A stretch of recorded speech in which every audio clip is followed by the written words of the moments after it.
Ex-presidente Jair Bolsonaro presta depoimento e diz que foi sem querer que postou vídeo contra urnas eletrônicas. Presidente Lula encerra a visita à Espanha e diz que é preciso encontrar a paz e não discutir quem tem culpa sobre a guerra da Rússia e Ucrânia. Justiça manda suspender Telegram do Brasil por não entregar dados sobre a atuação de grupos neonazistas.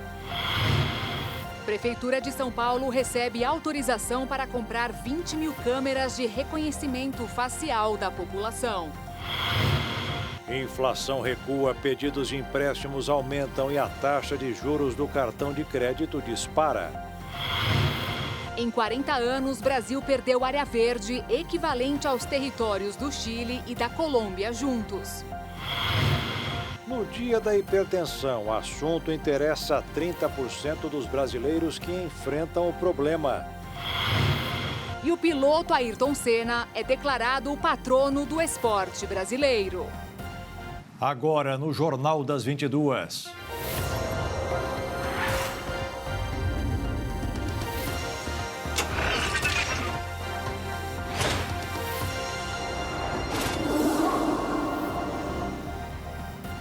Olá, boa noite. Boa noite. O ex-presidente Jair Bolsonaro disse hoje que, pelo efeito da morfina que usava por causa de uma obstrução intestinal, postou sem querer um vídeo questionando o sistema eleitoral brasileiro que utiliza urnas eletrônicas. Foi o segundo depoimento do ex-presidente em um dia agitado em Brasília, com a instalação da Comissão Parlamentar Mista de Inquérito, que deverá apurar os atos de 8 de janeiro. Ele também é suspeito neste caso. O ex-presidente Jair Bolsonaro prestou depoimento à Polícia Federal na manhã desta quarta-feira. Ele entrou pelos fundos e estava acompanhado de advogados. Bolsonaro foi convocado a depor para cumprir determinação do ministro Alexandre de Moraes no inquérito que apura os autores intelectuais dos ataques de 8 de janeiro, quando as sedes dos 3 poderes foram invadidas em Brasília. Após o depoimento, que durou mais de 2 horas, a defesa de Bolsonaro conversou com a imprensa e afirmou que o ex-presidente respondeu a todas as perguntas. Segundo os advogados, a eleição de 2022 é página virada para Jair Bolsonaro. O ex-presidente também teria repudiado os atos de 8 de janeiro e se colocou à disposição da Polícia Federal para prestar novo depoimento, caso seja necessário. O ex-presidente da República, Jair Bolsonaro, também pode ser convocado a prestar esclarecimentos à Comissão Parlamentar Mista de Inquérito, que vai apurar os atos antidemocráticos. A CPMI terá 15 deputados e o mesmo número de senadores, além de um representante da minoria em cada casa, completando 32 parlamentares. Os membros devem ser indicados pelos blocos e partidos até semana que vem, quando já devem ser realizadas as primeiras reuniões. A comissão foi instalada nesta quarta-feira em sessão do Congresso Nacional.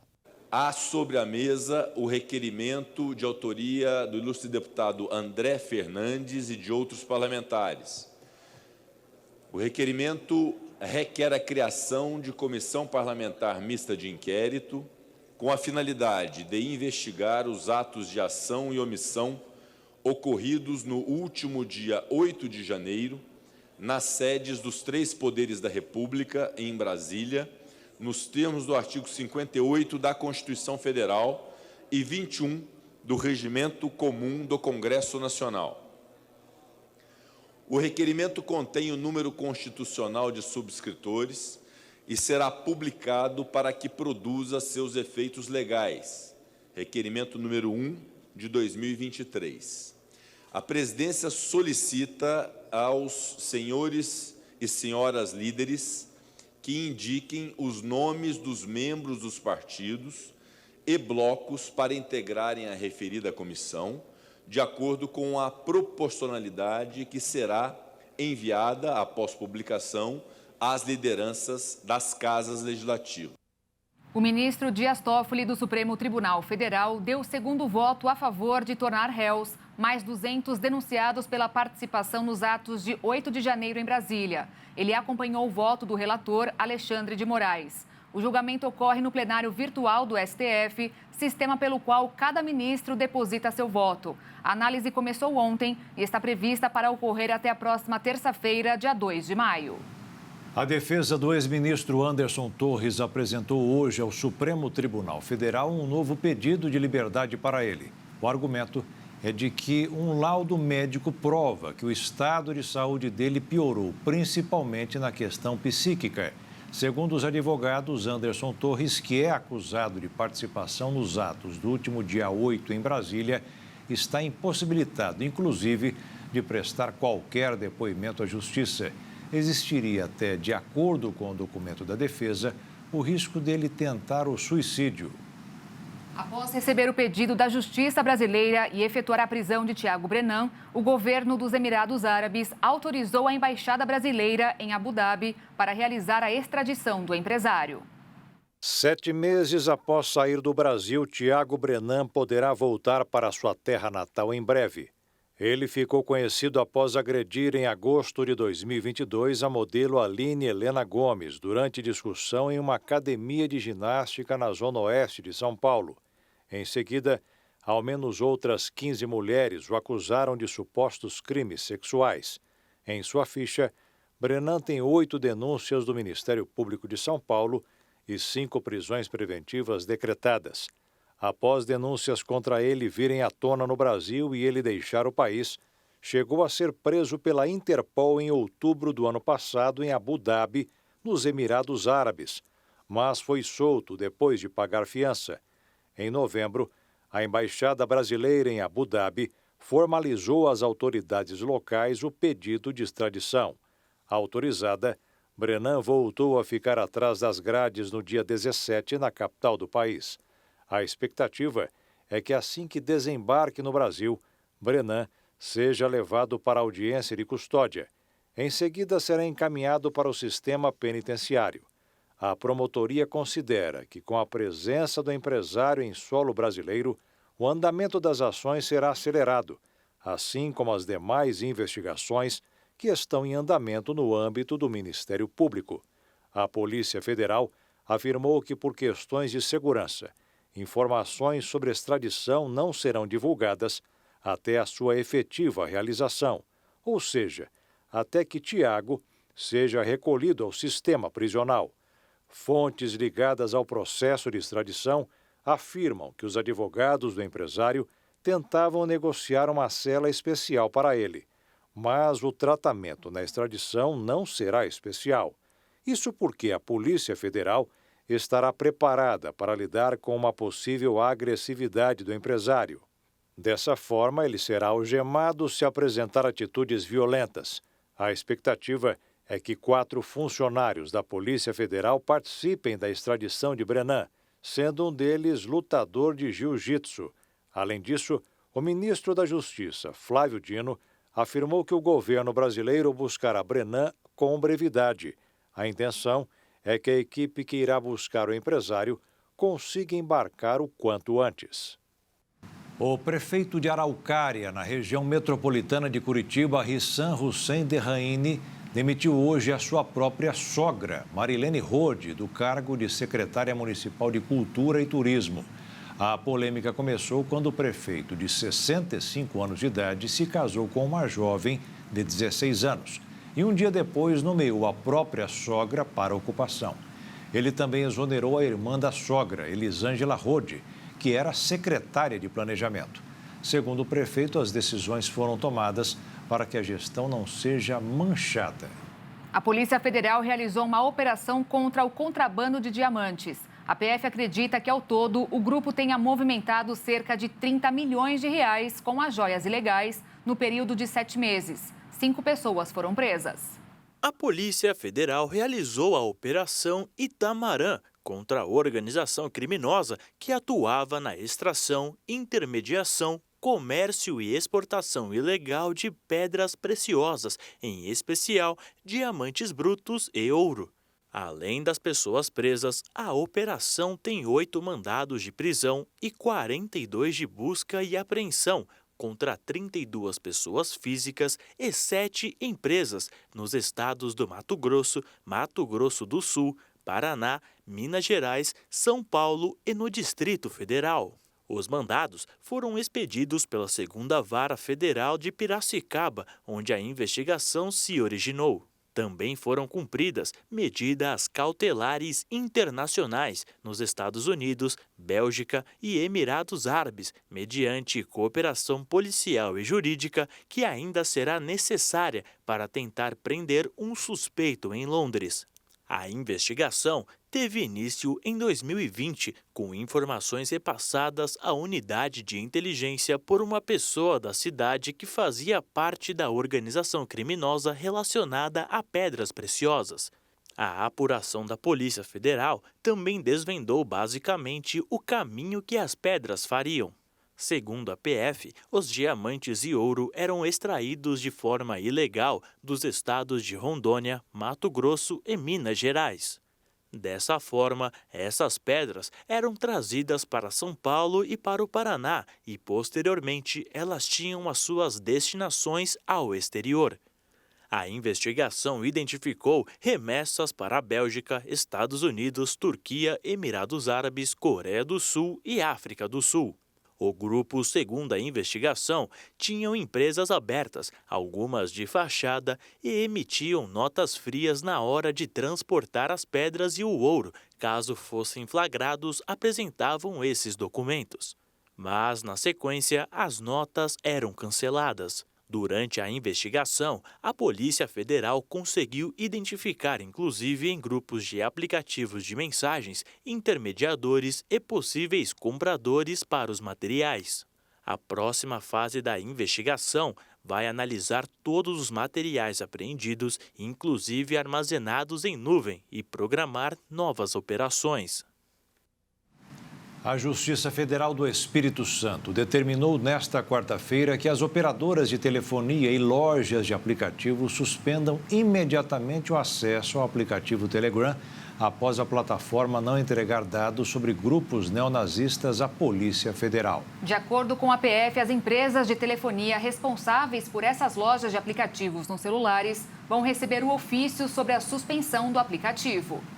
Os dados foram solicitados depois que a investigação sobre o ataque a uma escola em Aracruz, no Espírito Santo, que deixou 4 pessoas mortas e outras 12 feridas. A empresa responsável pelo aplicativo de mensagens desconsiderou uma notificação do governo federal sobre medidas para conter a disseminação de ameaças a escolas e pode ser suspenso no Brasil. Segundo o Telegram, na última sexta-feira, as informações foram entregues em parte, após a Justiça exigir os elementos em até 24 horas, sob pena de suspensão da plataforma no país e multa diária de R$100 mil.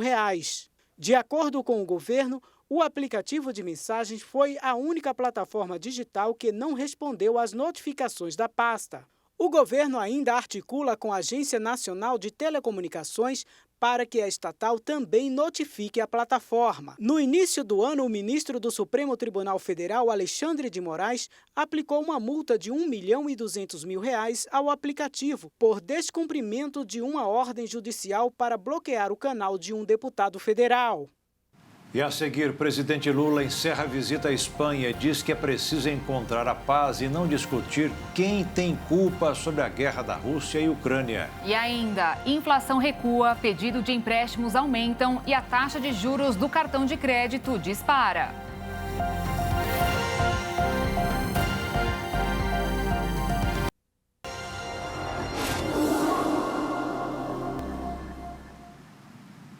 O presidente Lula encerrou hoje na Espanha sua viagem à Europa. Entre seus principais compromissos, assinou vários acordos bilaterais com o primeiro-ministro Pedro Sánchez, além de um almoço com o rei Felipe VI. A agenda de Lula na Espanha incluiu um almoço com o rei e a rainha no Palácio Real de Madrid. Antes da refeição, o presidente Lula e o rei Felipe VI fizeram um breve discurso. Ambos destacaram a boa relação dos dois países e trataram da urgência da pauta ambiental. O rei Felipe disse que a Espanha vai atuar ao lado do Brasil para combater as mudanças climáticas e Lula destacou a necessidade de um pacto global para acabar com a fome. Brasileiros e espanhóis estão comprometidos com o desenvolvimento sustentável e com as transições energéticas e ecológicas. Compartilhamos a urgência de agir para proteger o meio ambiente e combater as mudanças climáticas. Também é momento para recolocar como prioridade no centro da agenda internacional a erradicação da fome e da pobreza. Não haverá sustentabilidade sem justiça social. Tampouco haverá sustentabilidade no mundo em guerra. O presidente também se reuniu com o primeiro-ministro da Espanha, Pedro Sánchez, e assinou acordos bilaterais. Um deles tem como objetivo fortalecer e aumentar a empregabilidade e a produtividade de pequenas e médias empresas no Brasil. Além disso, fomentar boas práticas para o desenvolvimento socioambiental em empresas dos dois países. De Brasília, Jaqueline Fonseca. E sobre a guerra entre Rússia e Ucrânia, Lula continua tentando desfazer o mal-estar diplomático causado pela declaração dele durante a visita à China, quando culpou os dois países pelo conflito. Hoje, ao ser perguntado sobre a Crimeia, que é um território da Ucrânia que a Rússia quer retomar, disse que não cabe a ele dizer de quem é o território e voltou a afirmar que o que interessa é a paz. Por isso, defendeu a criação de um grupo de 20 países para mediar o conflito. Os presidentes da China, Xi Jinping, e da Ucrânia, Volodymyr Zelensky, conversaram hoje por telefone pela primeira vez desde o início da guerra no leste europeu. A comunidade internacional aplaudiu o diálogo. Em tom ameno, que durou aproximadamente 1 hora, Xi Jinping e Zelensky debateram sobre uma aproximação e a abertura de um diálogo para um acordo de paz entre Rússia e Ucrânia. A indicação de um embaixador à Ucrânia para a China vai ajudar a relação entre os dois países. A imprensa estatal chinesa afirmou que Pequim vai enviar um representante especial para a Ucrânia e a outros países para conduzir a comunicação mais efetiva. Também disse que, durante a ligação, Xi Jinping não mencionou a Rússia nem usou a palavra guerra, mas que o líder chinês reforçou o papel do país em promover a paz. As constantes reclamações do governo sobre a taxa básica de juros da economia de 13,75% ao ano não estão provocando o efeito desejado para o consumidor. Ao contrário, o rotativo do cartão de crédito subiu mais de 13 pontos e fechou o mês de março em 430,5% ao ano. É o maior patamar dos últimos 6 anos. Pela lei, quando uma pessoa não consegue pagar a dívida depois de um mês, os bancos são obrigados a parcelar a fatura. Mas esta modalidade também subiu e agora está em 192% ao ano.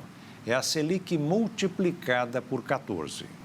Quem também está devendo cada vez mais é o governo. A dívida pública federal subiu 0,6% em março e fechou o mês em quase 5 trilhões e 900 bilhões de reais. Os dados divulgados pelo Tesouro Nacional incluem o que deve ser pago tanto no mercado interno como no externo. E aqui vale destacar que estes aumentos são provocados exatamente pela alta taxa de juros. Quem empresta ao governo fatura bastante. No mercado financeiro, os investidores ficaram de olho nos dados da prévia da inflação do Brasil, nos dados econômicos no exterior e na criação da CPMI dos atos de 8 de janeiro. Com isso, o dólar fechou em queda nesta quarta-feira de 0,14%, cotado a R$ 5,05 na venda. Já a Bolsa de Valores fechou em queda de 0,88% aos 102.312 pontos. E como o brasileiro está precisando cada vez mais de dinheiro para completar o seu orçamento, os bancos aproveitam a lei da oferta e da procura para caprichar nas taxas. Em março, o volume emprestado disparou 24%. As instituições financeiras têm hoje quase 5 trilhões e 400 bilhões de reais para receber. Nesses casos, as taxas de juros são diferentes, porque na hora de conceder, os tomadores passam por alguns procedimentos para provar que têm condições de quitar a dívida. É por isso que, ao contrário do cartão de crédito, o custo destas operações é mais baixo. No crédito, os recursos estão em 44% ao ano, que também teve um reajuste generoso para quem tem dinheiro. A taxa é 22% mais alta do que em fevereiro. A inflação do IPCA 15 desacelerou. Fechou abril em 0,57% contra 0,69% de março. O número do IBGE é uma prévia do Índice Oficial de Inflação, que é o IPCA. Com o resultado acumulado dos últimos 12 meses, está em 4,16%, que é o nível mais baixo do mês nos últimos 3 anos. A redução é consequência da base de comparação, mas os especialistas alertam que a tendência é que a inflação aumente no segundo semestre, porque os preços caíram de maneira artificial no ano passado para favorecer a performance de Jair Bolsonaro nas eleições. A Justiça liberou mais de 2 bilhões de reais para o pagamento de atrasados para os beneficiários do INSS. O valor corresponde à revisão de aposentadorias, auxílios-doença e pensões. A liberação foi feita pelo Conselho da Justiça Federal e o valor liberado é de 2 bilhões e 300 milhões de reais. O montante corresponde a atrasados para beneficiários do INSS, que conseguiram a concessão ou revisão do benefício na Justiça. São ações de revisão de aposentadorias, auxílios-doença, pensões e outros benefícios. Juntos, eles somam quase 89 mil processos, destinados a mais de 257 mil pessoas. Os pagamentos serão feitos para casos de requisições de pequeno valor, que totalizam até 60 salários mínimos, ou R$ 78.120. As ações são relativas ao mês de março deste ano, e o dinheiro já foi repassado para os tribunais regionais federais, que farão o pagamento. A informação sobre a liberação dos valores pode ser obtida por consulta no portal do Tribunal Regional Federal responsável. O governo obteve hoje uma importante vitória no Superior Tribunal de Justiça, em decisão unânime. Os ministros decidiram que as empresas não poderão continuar abatendo alguns impostos dos benefícios fiscais que recebem do governo. A medida foi comemorada pelo ministro da Fazenda, Fernando Haddad, porque resultaria em uma arrecadação de 90 bilhões de reais e ajudaria muito no ajuste das contas da União.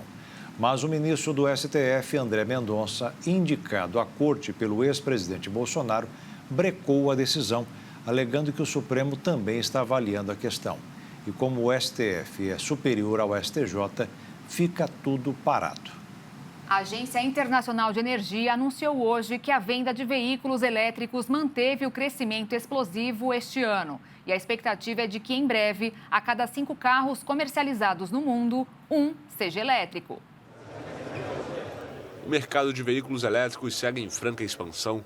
Nesta quarta-feira, a Agência Internacional de Energia confirmou que as vendas mantiveram um crescimento explosivo este ano e devem alcançar a marca de quase 1 em cada 5 carros comercializados no mundo. A agência destacou que a rápida eletrificação do transporte terrestre terá grandes consequências para a indústria de energia, porque eliminará a necessidade de 5 bilhões de barris diários de petróleo até o final da década. O consumo mundial de petróleo é de cerca de 100 milhões de barris por dia atualmente. A agência destacou em seu relatório anual sobre carros elétricos que as vendas destes veículos devem subir 35% em 2023, com a marca de 14 milhões de unidades. O número representará uma participação de mercado de 18% contra de 4% em 2020. As vendas de carros elétricos se concentram principalmente em 3 mercados: China, Europa e Estados Unidos. O gigante asiático está na liderança, com 60% das vendas mundiais de carros elétricos em 2022.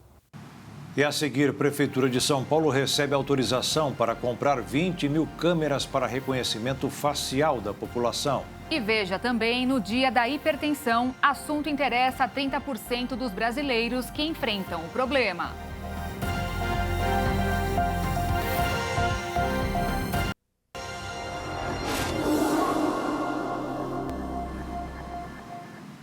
O Congresso aprovou um reajuste de 9% a todos os servidores públicos federais. A correção dos salários, que nos últimos 4 anos foi dada apenas para os militares, deverá custar pouco mais de 11 bilhões e meio aos cofres públicos. O texto ainda deverá ser assinado pelo presidente da República e entrar em vigor na próxima segunda-feira. O dinheiro deverá cair na conta dos funcionários no mês de junho. Hoje é o Dia Nacional de Prevenção e Combate à Hipertensão Arterial, data que lembra a importância de manter bons hábitos para evitar a doença. Segundo o Ministério da Saúde, a pressão alta atinge pelo menos 30% da população adulta do Brasil. Henrico descobriu a hipertensão aos 24 anos de idade. Apesar do histórico familiar, conta que foi um susto. A doutora que eu tinha encontrado, ela falou, olha, ela quis me dar um choque de realidade. Ela falou, olha, você vai morrer, você vai ter um infarto, eu acho que tinha 24, na verdade. Ela falou, você vai ter um infarto com 24 anos, então você vai seguir esse caminho, continuar nisso? A hipertensão arterial é a doença que mais mata no Brasil e no mundo. Ela pode levar a infarto, a derrame cerebral, que é o AVC, a insuficiência cardíaca, entre outras doenças, mas essas três são as principais em aumentar a mortalidade no Brasil. A pressão é considerada alta quando maior ou igual a 140/90, mas a cardiologista alerta que recentes mudanças nas diretrizes médicas já consideram hipertensos pacientes com pressão em torno de 13/8. Essas medidas foram tomadas para lembrar nós, profissionais de saúde, principalmente nós médicos, que precisamos intervir de forma prematura neste paciente, nessa pessoa que tem esse quadro de elevação de pressão. Isso porque essa é uma doença silenciosa, que só apresenta sintomas após o agravamento do problema. É sinal de que já tem lesão de órgão-alvo, ou seja, lesão dos órgãos do corpo, como no olho, observando o descolamento de retina, no coração, insuficiência cardíaca, infarto, no rim, como insuficiência renal e até diálise. Quem tem o diagnóstico precisa controlar, como faz o Henrico, que toma 2 comprimidos por dia. Uma de manhã e uma à noite, antes de dormir. Dados da ePharma, plataforma de programas e planos de benefícios em medicamentos, apontam um aumento de mais de 46% no uso de remédios para a hipertensão entre os meses de janeiro e fevereiro de 2023. Isso na comparação com o mesmo período do ano passado, o que sugere aí um crescimento no número de brasileiros diagnosticados com a doença. Mas só o uso de remédios não basta. Para controlar o problema, é preciso adotar um estilo de vida mais saudável. Na época que eu descobri, eu comecei a fazer caminhada, depois progredi para corrida. Também a minha alimentação eu mudei completamente. Como meu avô, eu morava com ele já tinha hipertensão, então a comida já não tinha muito sódio para mudar. Mas a parte de alimentação eu diminuí carboidrato e fui mais proteína, diminuir gordura para tentar realmente perder peso, né? É que a obesidade é um dos fatores de risco para o agravamento e o desenvolvimento da hipertensão, bem como o fator genético, do qual o Henrico faz parte. Mas não para por aí. Consumo excessivo de sal, sedentarismo e o tabagismo são outros hábitos que precisam ser deixados para trás por quem não quer se tornar um paciente da doença. Hoje, estudante de medicina, Henrico lembra que pequenas mudanças realmente salvam vidas. E a mudança tem que ser hoje. Você tem que fazer. Começou hoje a aplicação da vacina bivalente contra a Covid na cidade de São Paulo para quem tem mais de 50 anos. A autorização do Ministério da Saúde é para que sejam imunizadas todas as pessoas com mais de 18, mas, segundo a Prefeitura, não existem doses suficientes para cumprir a medida em um estado com 23 milhões de habitantes. Cada município recebeu a orientação para criar suas próprias regras e vacinar as pessoas de acordo com os seus estoques. Para acabar com os bichos que atacam as plantações, em vez do uso do agrotóxico, o cultivo de alimentos orgânicos aposta em insetos, fungos e bactérias. E o que esses bichinhos têm a ver com os alimentos orgânicos? Eles atuam nas plantações comendo outros seres vivos que provocam doenças nas lavouras. Essa reprodução da cadeia alimentar é chamada de controle biológico, um sistema que é usado na agricultura orgânica no lugar dos agrotóxicos, que são produtos químicos proibidos nesse tipo de cultivo. A agricultura orgânica é feita em grande parte em pequenas propriedades familiares. É muito diferente das grandes lavouras de soja, por exemplo, que geram uma enorme quantidade de alimentos com o estímulo de grãos geneticamente modificados para serem mais produtivos e resistentes a doenças.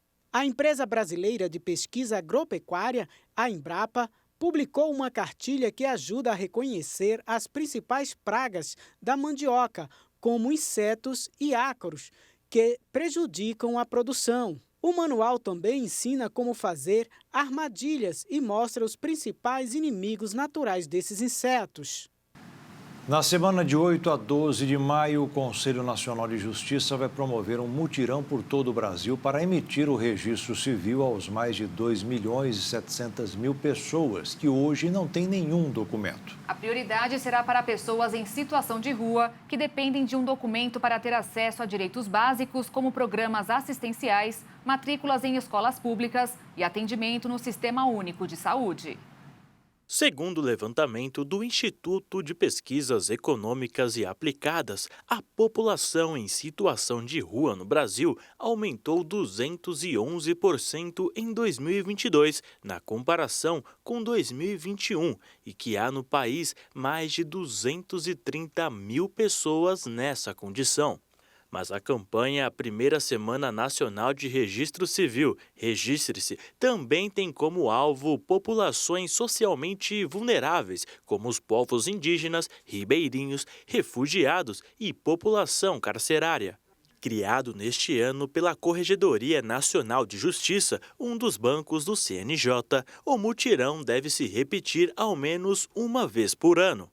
Para que a iniciativa alcance esse público-alvo, o CNJ tem mobilizado instituições e pessoas que já trabalham com essa temática, como a Associação Nacional dos Registradores de Pessoas Naturais e demais associações de registradores civis, para viabilizar a certidão de nascimento.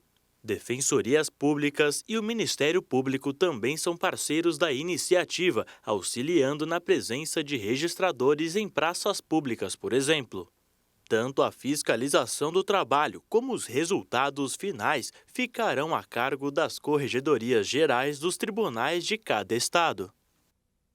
O Tribunal de Contas do município liberou a compra de 20.000 câmeras com sistema de reconhecimento facial para serem instaladas nas ruas do centro de São Paulo. O projeto estava suspenso desde dezembro do ano passado pelo próprio TCM e agora o prefeito Ricardo Nunes poderá pôr em prática uma de suas apostas para enfrentar o consumo e tráfico de drogas na Cracolândia e reduzir a sensação de insegurança na região central da cidade.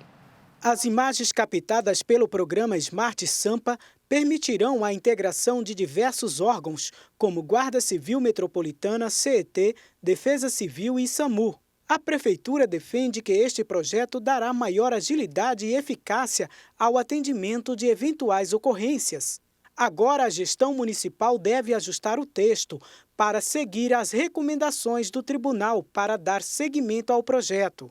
Em nota, afirmou que a primeira versão da plataforma, com 200 novas câmeras, serão implantadas 2 meses após a assinatura do contrato. Além das 20.000 câmeras que serão adquiridas, podendo chegar a 40.000 no total, o programa de monitoramento pode integrar 10.000 câmeras de moradores da cidade que concordem com a concessão de imagens e outras 10.000 de concessionárias.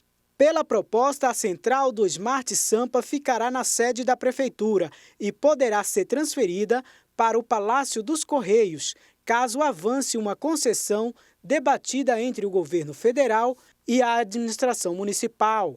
A Secretaria Municipal de Segurança Urbana afirma que inseriu uma política de segurança da informação e um relatório de impacto de proteção de dados no edital, que foi uma das preocupações apontadas por entidades da sociedade civil e órgãos como a Defensoria Pública do Estado. A Prefeitura disse em ofício que as informações para identificar desaparecidos, procurados e foragidos seriam importadas do Ministério da Justiça e Segurança Pública e da Secretaria de Segurança Pública Paulista.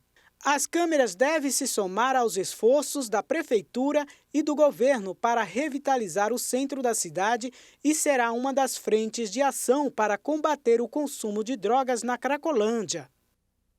Uma enviada especial do Conselho de Segurança da ONU foi ao Haiti para demonstrar toda a preocupação com o avanço da violência nas gangues do país. A violência das gangues no Haiti está se espalhando a um ritmo alarmante, em áreas que até agora eram relativamente seguras.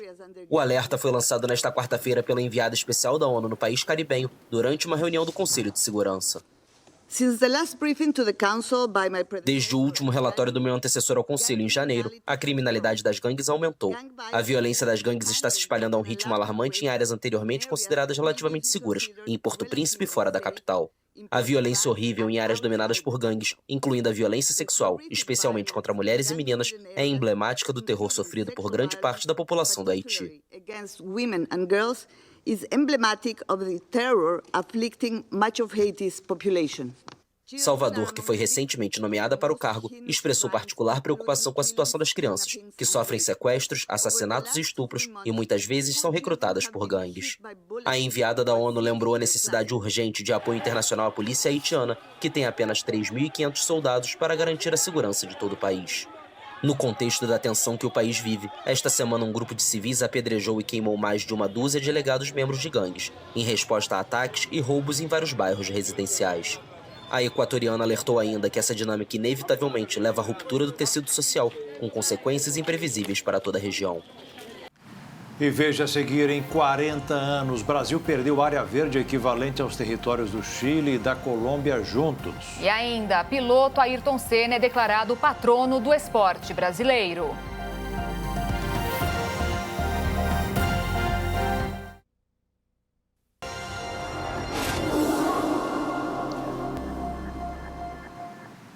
O Brasil queimou mais de 185 milhões de hectares entre 1985 e 2022, uma extensão que representa a soma de toda a área da Colômbia e do Chile. Isso quer dizer que cerca de 22% de todo o território nacional foi consumido pelo fogo nesse período. Em média, a cada ano, a área queimada no Brasil é equivalente ao tamanho do Suriname, cerca de 16 milhões de hectares, ou 1,9% do Brasil.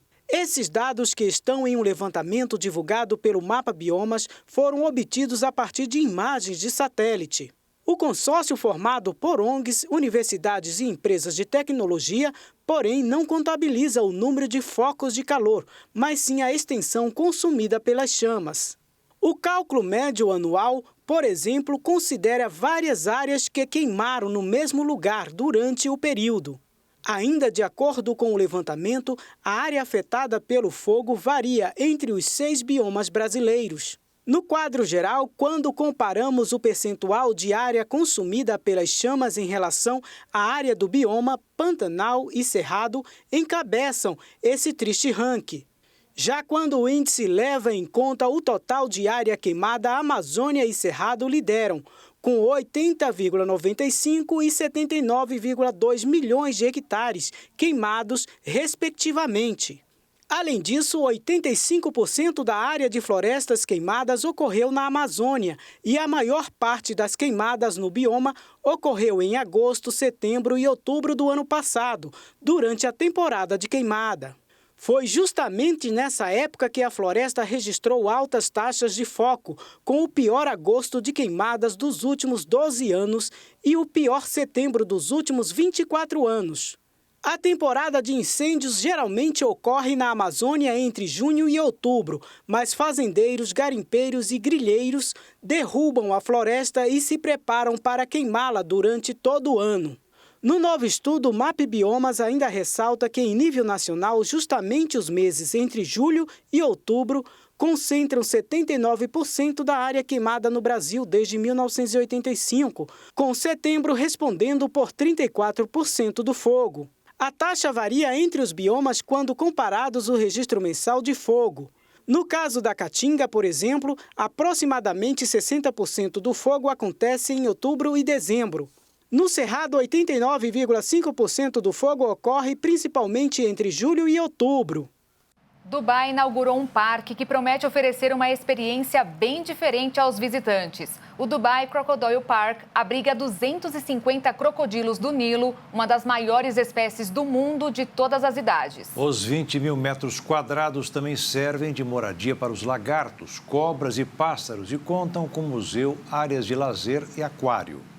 Com o objetivo de oferecer atrações turísticas e, ao mesmo tempo, educar os visitantes e preservar a espécie, o Parque de Crocodilos é o primeiro no Oriente Médio. A atração deveria ter aberto as portas em 2013, mas atrasos na obra e outros problemas provocaram adiamentos. Agora, 10 anos depois, por R$ 130, o visitante pode explorar curiosidades sobre os répteis de vários pontos de vista, de perto ou até mesmo debaixo d'água, e ver diversas exposições, além de atividades interativas. Os crocodilos, conhecidos por estarem entre os maiores predadores da África, têm diferentes idades e ficam em espaços com clima controlado e lagos artificiais. A organização responsável pelo local enfatiza que o parque é dedicado à educação, conscientização e conhecimento sobre os animais, estando totalmente aberto a estudantes que desejam estudar sobre os répteis. O Parque de Crocodilos fica nos arredores do Parque Mushrif, a maior área verde de Dubai. O governo do Rio de Janeiro oficializou a concessão temporária do estádio do Maracanã ao Flamengo e Fluminense. Desde que irregularidades provocaram o afastamento da Odebrecht da administração do Maracanã em 2019, o governo do Rio renovou a cessão do estádio 6 vezes. A cada semestre, foi publicada uma nova medida que sempre ficou com o Flamengo e o Fluminense, sem a necessidade de fazer obras de melhoria ou manutenção.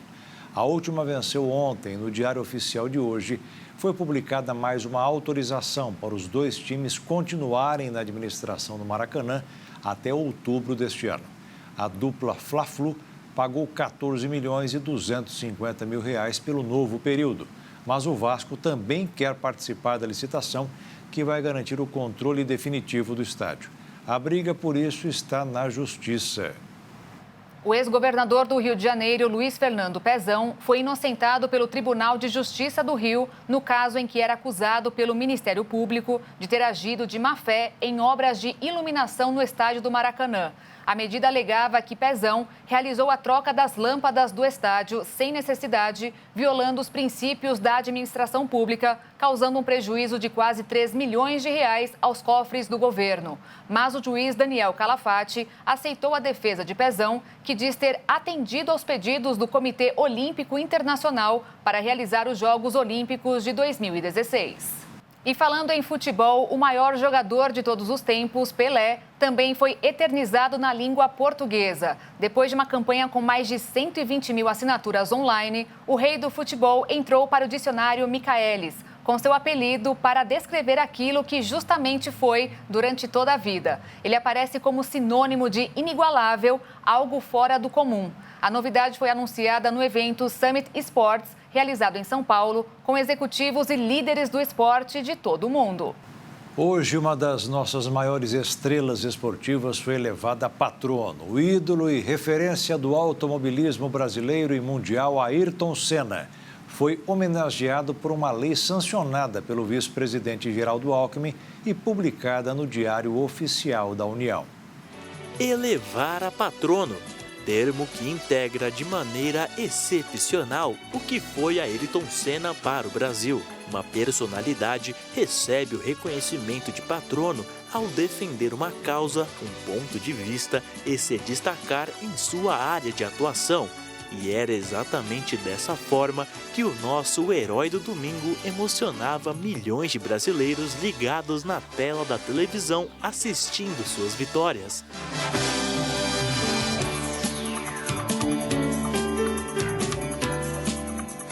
A escolha de quem receberá o título muitas vezes passa pela aprovação popular, mas deve obrigatoriamente passar pelo Congresso e ser sancionada pelo presidente da República.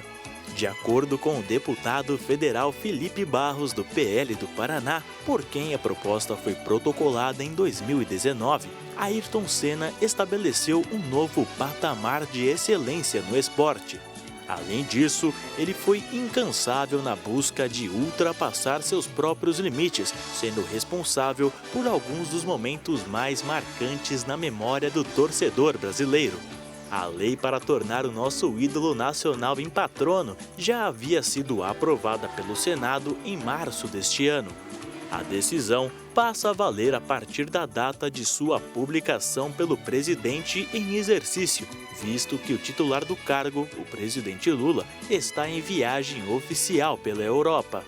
Senna morreu no dia 1º de maio de 1994, após acidente durante o GP de San Marino da Fórmula 1, e fez história pelo esporte brasileiro em sua passagem pelas pistas. Nascido em São Paulo no ano de 1960, o piloto começou sua carreira no kart com apenas 13 anos. Na principal categoria do automobilismo mundial, Senna ingressou pela Toleman, extinta equipe da categoria, em 1984, mas fez história pela Lotus e McLaren.